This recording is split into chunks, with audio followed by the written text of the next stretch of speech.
Hello everyone, welcome back to my channel. I'm so excited to be showing you everything about dip powder nails. This was my very first time trying it and it was so worth it. It's so affordable, it's super easy, and honestly, if I can do this, anyone can do it. So let's get started with the video. The first thing that you're gonna need is a dip powder base, a dip powder activator, the powder of your choice of course, a top coat, some rubbing alcohol, and this cute little brush. The first thing that you're going to do is cleanse your nails. I already went ahead and prepped them, meaning I trimmed my cuticles, I filed my nails, and I have a video on how to do that right over here. But once you're done doing that, you just have to cleanse your nails and dehydrate them to get rid of any oils that might be lying on the surface. I'm going to go ahead and place a piece of paper so that it can catch all of the extra powder.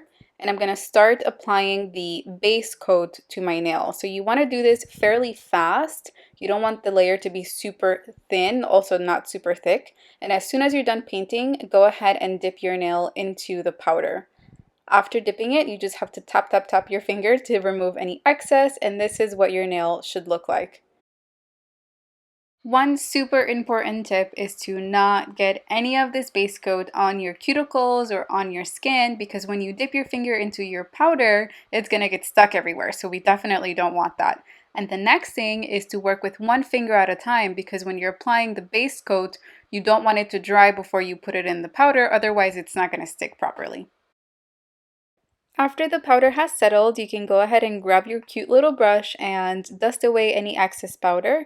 I got this brush from a kit that I purchased a while ago, so I'm going to leave it linked down below. But if you have an old makeup brush, you can definitely use that too. And this is what the first layer of powder came out like. I really loved it, but I wanted to add a second layer to make my nails look a little bit thicker. If you want your nails to look more natural and if you want a more transparent look, you can definitely leave that one layer alone.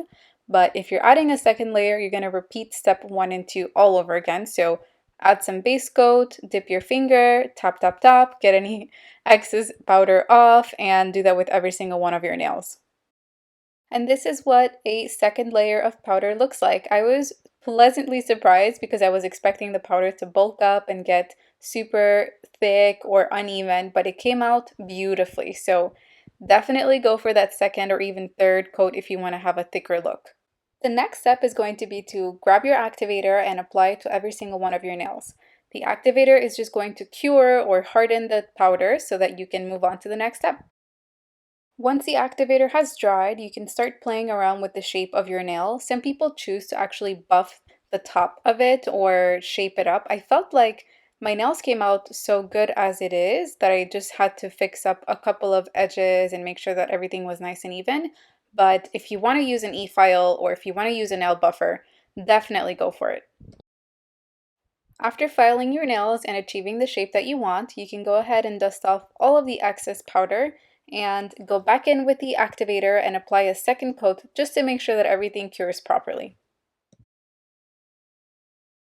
I'm going to let the activator dry for at least a couple of minutes, and once everything is super dry, I'm going to go in with some alcohol and rub away any kind of debris and make sure that everything is nice and dry before I apply the very last step, which is a top coat.